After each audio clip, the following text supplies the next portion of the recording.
Sorry, host, but there is no audio coming through. Can you hear me now? Does it work now? Yes, now it's working. Thank That's you. okay. Oh, thank you so much for spotting that. So, okay. All right. So I was just saying welcome to this webinar. And as you all know, we have very special arrangements for the COPs this time around because of the COVID-19 pandemic. So we had an online segment of the meeting last year. And at this online segment, some urgent decisions were taken. They related in particular to the adoption of an interim program of work and budget for 2022, and also some other urgent decisions. And now we have a face-to-face segment of the same meetings of these COPs from 6 to 17 June in Geneva. And the COPs will consider all the items on the agendas that were not yet concluded or that were not yet considered at the online segment. The theme of the meetings remain the same as for the online segment: global agreements for a healthy planet, sound management of chemicals and waste. And we will be meeting, as usually, at the Geneva International Conference Center. On this website, you can find a lot of background information about the meetings and all the documents and everything you need, hopefully. Can I ask to confirm if you're hearing me? I see there are messages coming in that the sound is not working. Sound is working for me. Very Okay. clear for me. Thank you. Okay, thank you so much. Sorry for that. All right, and then I'm going to make a little bit of a break here to talk about the open-ended working group of the Basel Convention, because this meeting is quite important for the Basel Convention in terms of the conduct of the Basel Convention COP. The open-ended working group also had two segments, an online and a face-to-face segment. And the face-to-face segment took place on 4 to 6 April in Nairobi. It focused on a set of prioritized agenda items for which progress was made ahead of the COP15 meeting. You can see here the key outcomes. The terms of reference, for example, of the follow-up partnership to PACE were adopted. There was a recommendation to update the technical guidelines on used lead-acid batteries, but also very importantly, a couple of products that the Basel COP will consider were finalized at that meeting. So the COP will be invited to not consider the documents that are set out in COP information documents, but they will be invited to consider an updated version as already worked on by the open-ended working group. So we have 5 products that the OEWG found were finalized at that meeting, and then we have a couple of other products on which progress was made, but probably further work is needed at the COP.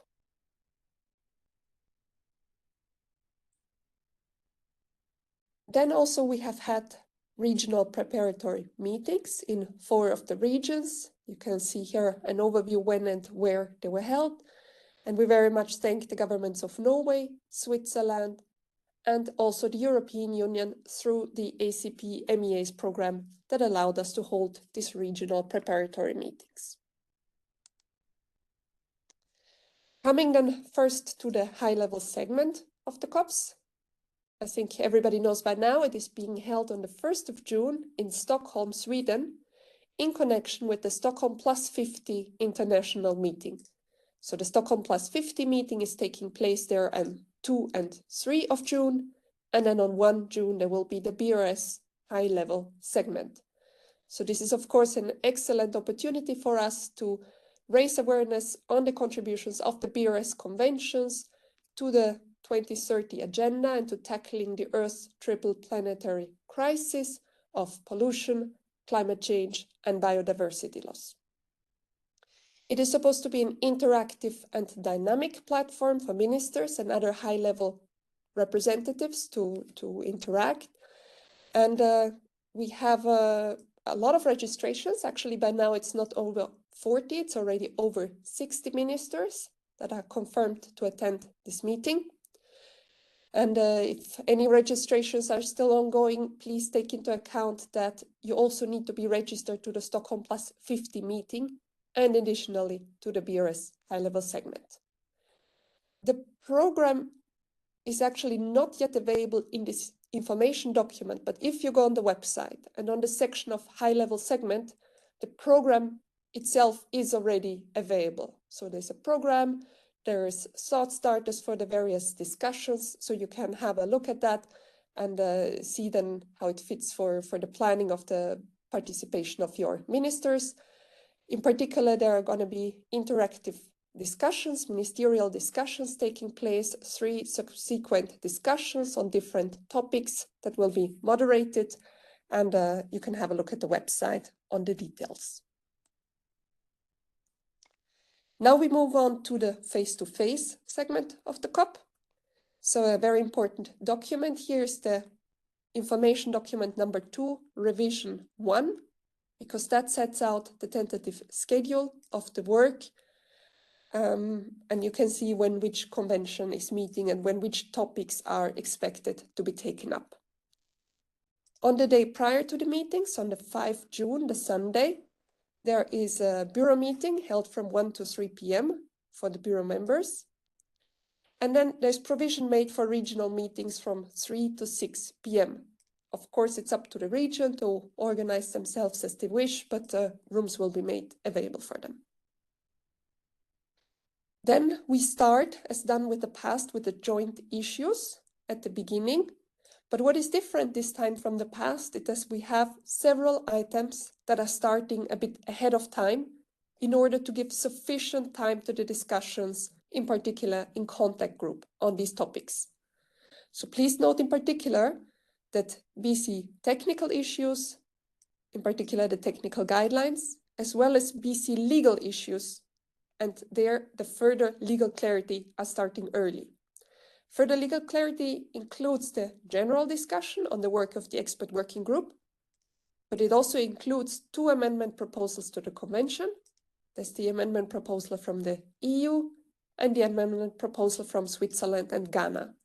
So these will be discussed as of Monday, 6 June, and also working contact group could start as of that day.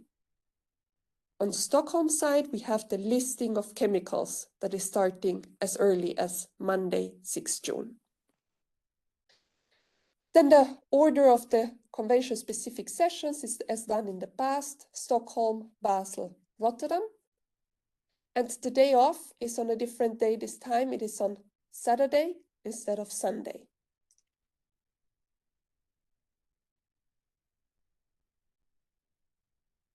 And then we have in this information document number 2, there's also a tentative schedule and list of possible, there's the tentative schedule and then a list of the possible contact and other groups as agreed to by the bureaus. So here you see a simplified overview of this schedule. As I already explained, we're starting with joint issues, the resumption of the meetings, organizational matters. And then the first joint issue starting is on POPs waste. So that includes the discussion on the POPs waste guidelines under Basel and the Stockholm discussions on POPs waste. And there the contact group could be set up right away and start working as of that evening.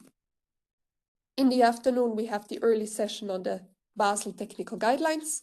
So all those except the POPs waste ones, which will already have been covered in the morning. And then further legal clarity, as already explained, which includes the general work and the 2 amendment proposals, followed by SC listing of chemicals. And then we continue on Tuesday, Wednesday with always joint issues in the morning and Stockholm specific issues in the afternoon. Stockholm then goes on until Thursday night, and then the last Stockholm specific session is on Friday afternoon. So the expectation in general is that Stockholm specific issues should be finalized by Friday afternoon and all the decisions adopted. And this is necessary so we can pace the work throughout the 2-week period. On Friday afternoon, there's also a short session, a short joint session, just to adopt the report of the joint sessions and also to have a look at the reports on credentials. Friday morning, Basel then starts. and then you can see continues in the second week. And as of Monday, we're also having Rotterdam sessions to give sufficient time also for the discussion under the Rotterdam Convention throughout the second week. Basel items are scheduled to finish by Wednesday, 15 June in the afternoon. After that, we would continue with Rotterdam. And then on the Thursday, 16 June, there's time for adopting any outstanding joint decisions. And then also if any updates to the credentials reports were made, they would be presented at this point in time. Hopefully Friday morning, we adopt all outstanding Rotterdam decisions, and in the afternoon, just the budget and close the meetings. So here you can see the list of potential contact and other groups that is also contained in this Inf2. And just to note that not necessarily all of these are full-fledged contact groups. There could be smaller groups, informal consultations, or Friends of the President group. That remains to be seen depending on the course of the negotiations. Under joint issues, we're expecting the usual suspects for the contact groups. One, to discuss program of work and budgets. The second one would be to discuss any of the joint issues that require further discussion. So this could be, for example, international cooperation and coordination issues. This could be any of the items under enhancing cooperation and coordination among the BRS conventions, but only those that require further discussion and where decisions were not adopted directly in plenary. Then we have usually a group that takes care of technical assistance, so to develop the harmonized technical assistance decisions and to look into the regional centers decisions for Basel and Stockholm, and to take care of financial resources and mechanisms. In particular, the decision under Stockholm on the financial mechanism. Stockholm, there could be a contact group on the listing of chemicals, and then still to be decided on whether there would be a group on compliance and what form this group would take. Basel has usually, by standard practice, 3 contact groups, so there would be one group on technical matters, all the technical guidelines and all the other technical topics. And this time around, we're thinking that this group would include plastic matters, as they're a bit less extensive than they were at the last COP. There would be a group on strategic matters, potentially looking into partnership issues to follow up to pace, but also looking at discussions, if needed, on the strategic framework under the Basel Convention. We're also very much expecting to have a group on compliance and legal matters to cover all the discussions related to the Implementation and Compliance Committee and the further legal clarity. Under Rotterdam, there could be a group this time on the listing of chemicals. And there could also be a group on compliance, looking at working on a first work program of the Compliance Committee, if that is the wish of parties. It still needs to be seen if there's a need for more in-depth discussion on the agenda item on enhancing the effectiveness of the Rotterdam Convention. Looking more at now some practical elements on effective participation. The deadline for registration for funded participants is over now, so we're no longer processing new requests for funded participants, but there's still a possibility for non-funded participants to register. Financial assistance is provided for up to 3 delegates if the party concerned is eligible for funding and a party to all 3 conventions. We very much thank our donors that you can see here for the financial support that allows us to support parties to attend the meetings. If you're booking your tickets yourself, please take into account that the schedule is not set in stone. It might change, and it would be a pity if you have to leave the meeting before the discussions are over. We will, as always, limit the number of contact groups that are running in parallel. So the list we showed you before does not mean all of these groups are working at the same time, but there will be a limited number always meeting at the same time to allow all the delegations to contribute to the discussions. In general, for meeting documents, they were prepared prior to the opening of the meeting, so the opening of the online segment, but we had to revise a couple to reflect the outcomes of the discussions at the online segment or to reflect latest developments. And there is also one information document that summarizes a little bit the progress that has been made in the intersessional period between the two segments. This is something new. It happened very recently. So for those of you that attended regional meetings, we were not yet able, I think, in most regions to provide that information because it is based on a very recent decision of the COPS bureaus that took place on 6 May. And the COPS bureaus, they looked again at the issue of online participation in the meetings and taking into account the current situation of COVID-19, they have taken a decision to allow online participation in 2 very specific instances. So these are listed here. The first one is if a delegation of a party or observer face COVID-19 restrictions that prevent the entire delegation to attend the meeting in person. So no representative of that party or that organization can come to Geneva because of COVID-19 related restrictions. In that case, this delegation can participate online. The second case is a bit similar. That is for a delegation that is intended to come to Geneva, but they test positive for COVID-19 either upon departure, upon arrival, or during the COPs, and thus cannot come to the conference center to participate in the discussions. And if that person is the only delegate of that party or observer that is present in the meetings, then this person can also get online access to participate fully in the meetings online. So if for the first instance, that please needs to be communicated to the Secretariat through the same channel as the nominations for the meetings, or through the Ministry of Foreign Affairs or the permanent mission in Geneva. And then the second instance can be sent by the concerned delegate to the Secretariat explaining the situation. And we have sent out a communication on that very recently, where you also find the email addresses to send these requests to. And then separately, there is a decision that also has been taken by the bureaus that all other meeting participants, they can get an online access to the meeting, but on the understanding that the delegates that are present in person at the meeting will be the ones making the interventions and taking part in the discussions. So the online ones are able to view the meetings. Okay, I hope that is clear. I'll move on because this is really the latest news on the COPs. Coming then to the COVID-19 related measures. So generally in Switzerland, all COVID-19 related measures were lifted. So from Swiss side, there's no problem for all delegates to travel to Geneva. But of course, the usual visa procedures are still in place.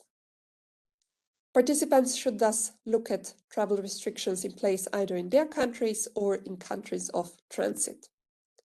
And we also encourage everybody to nominate representatives from the permanent missions to also attend the meetings in case there are any issues with travel. At the meeting itself, however, there will be a number of safety measures put in place to ensure the safety of all participants. In particular, every day delegates will be asked to take a daily COVID-19 self-test. And you will receive information in detail about that very soon.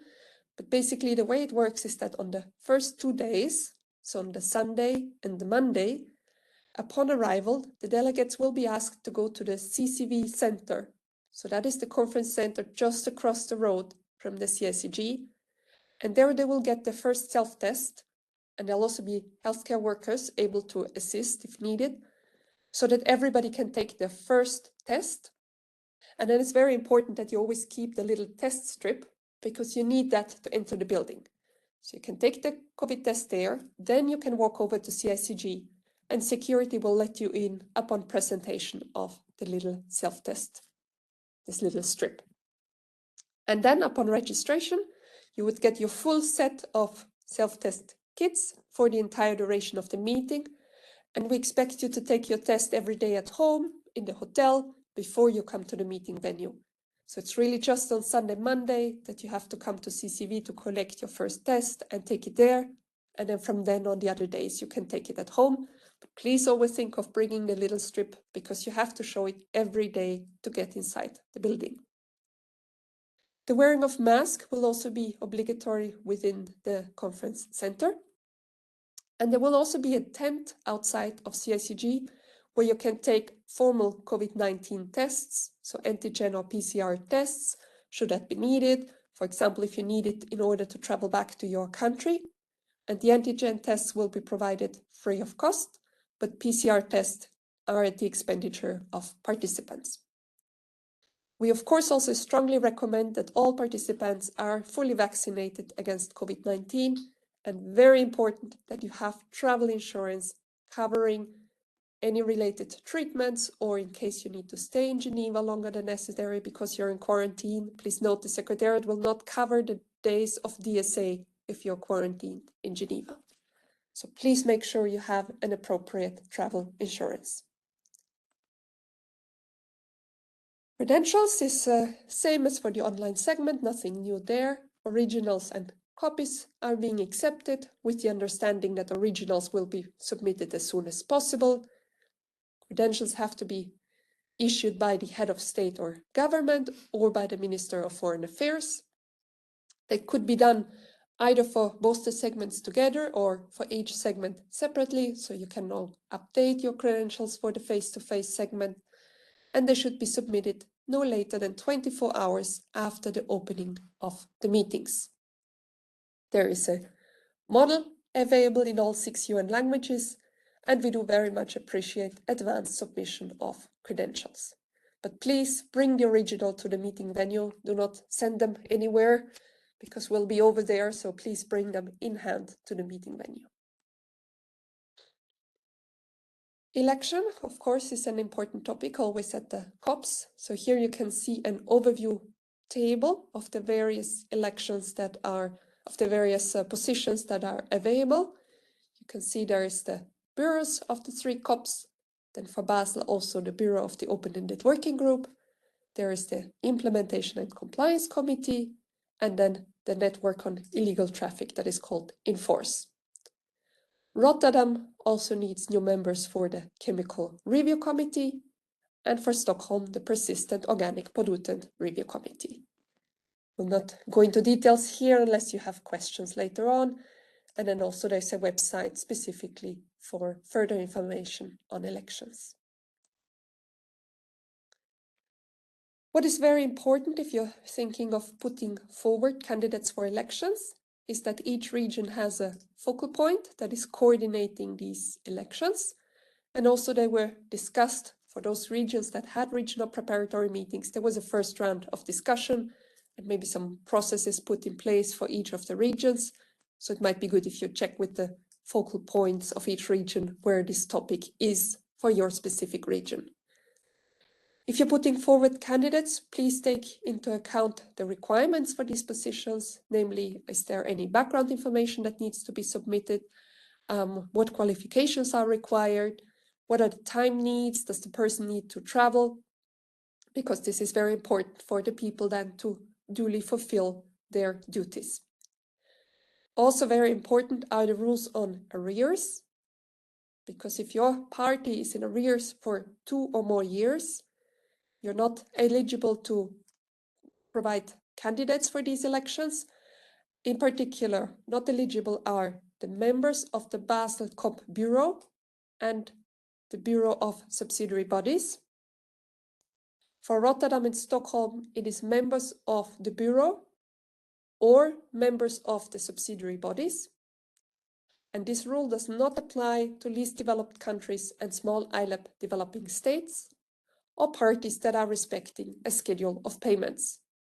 So if your country is concerned by this rule and is not eligible for these positions, what you need to do is to contact the Secretariat and discuss about making a schedule of payments. The earlier before the meeting, the better, because it tends to be quite a rush if this is only started during the COPs. We'd also like to draw your attention to the importance of gender balance in all of these elections. As always at the COPs, we have a couple of other events going around to make sure that the COPs are exciting and worth to mention. So we're having side events. Side events are an opportunity for parties and observers to share knowledge and build capacity, to network, and to exchange on their experience in the implementation of the conventions. They take place during lunch break and in the evening after plenary. And if you go on this website, there's now a first schedule of the side events available that you can consult. And the other important event happening is the Plastic Forum. So this is an event taking place from 8 to 10 June 2022. For all of you who have come to COPs before, you know what this means. These are this kind of interactive events that we're holding through a specific amount of time during the COPs. So there will be booths, there will be stage discussions. Also very specifically this time around, we're going to have a hackathon. So that means that programmers will gather online in order to look into innovative solutions for helping addressing plastic pollution. So everything around the topic of promoting solutions to plastic, exchanging, innovating on these topics. There is still a possibility to express your interest if you would like to organize an event or would like to have a booth, to contact the Secretariat. And at the same time, we're also pulling together the program. So as soon as this deadline is over, a program of all the activities and events will be made available. Like a booze.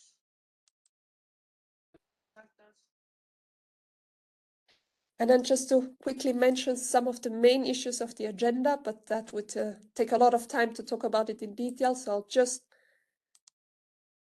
mention them very briefly and then we can look at them in more detail if you're having questions. So on the Basel Convention COP, some of the main items you can see here on strategic matters. There's going to be a discussion on the strategic framework.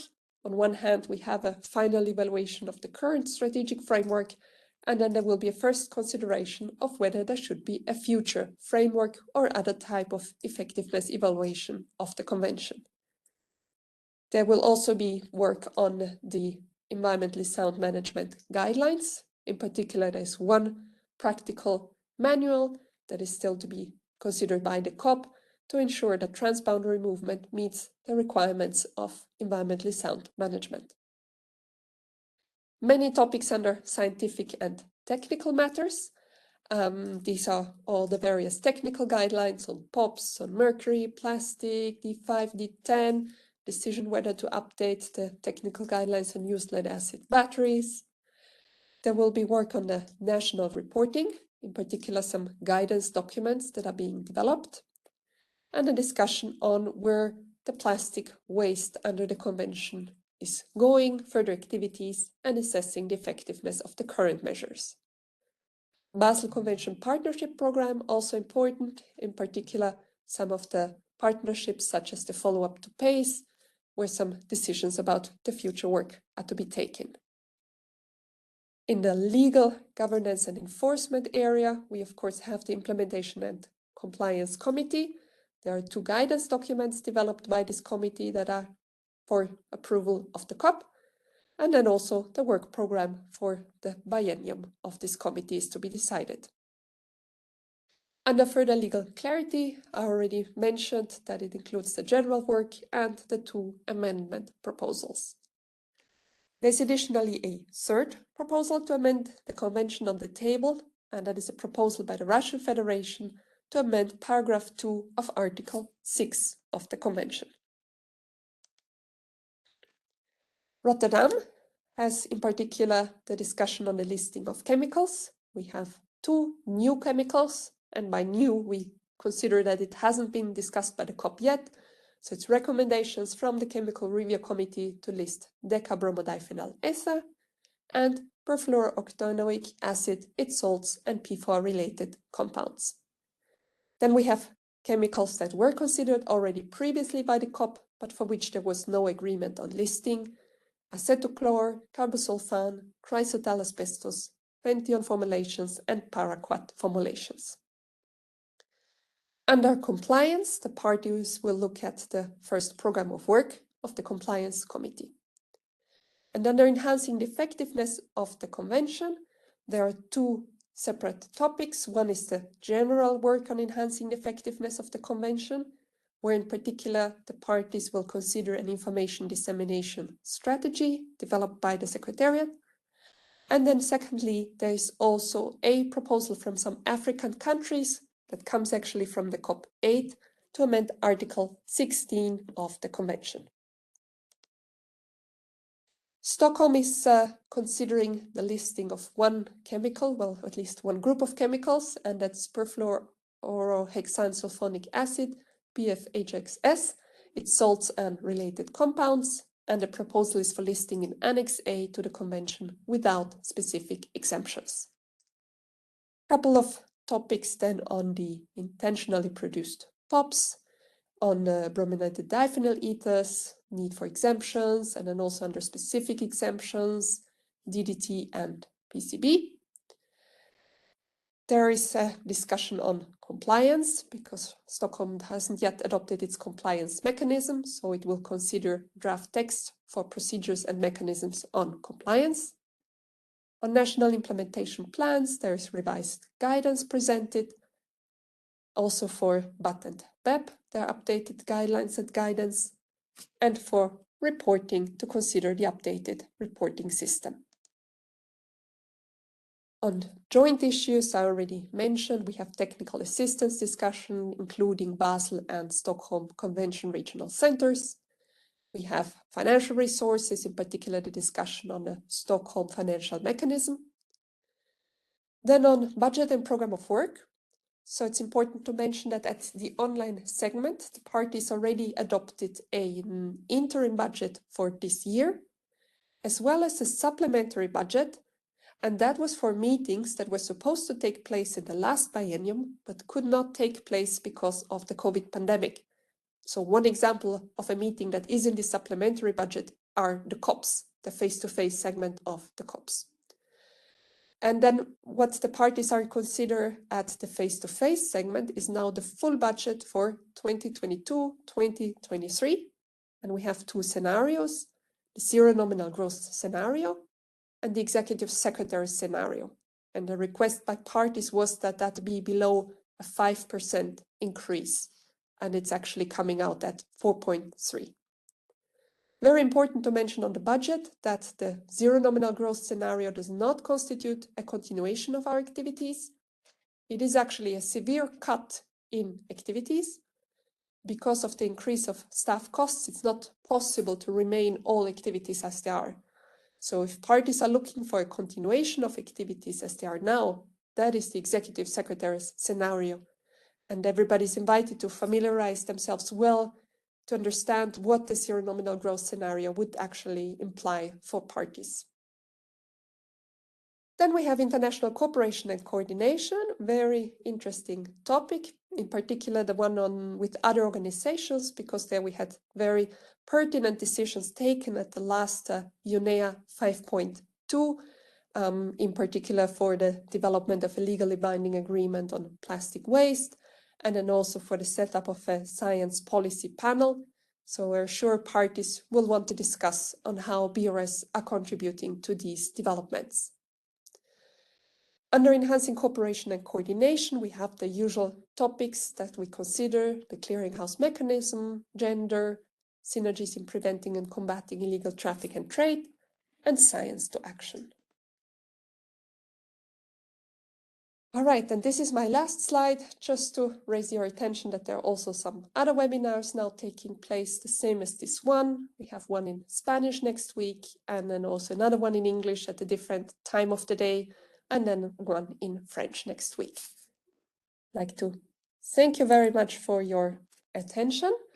And it's now time for your questions, comments, discussions.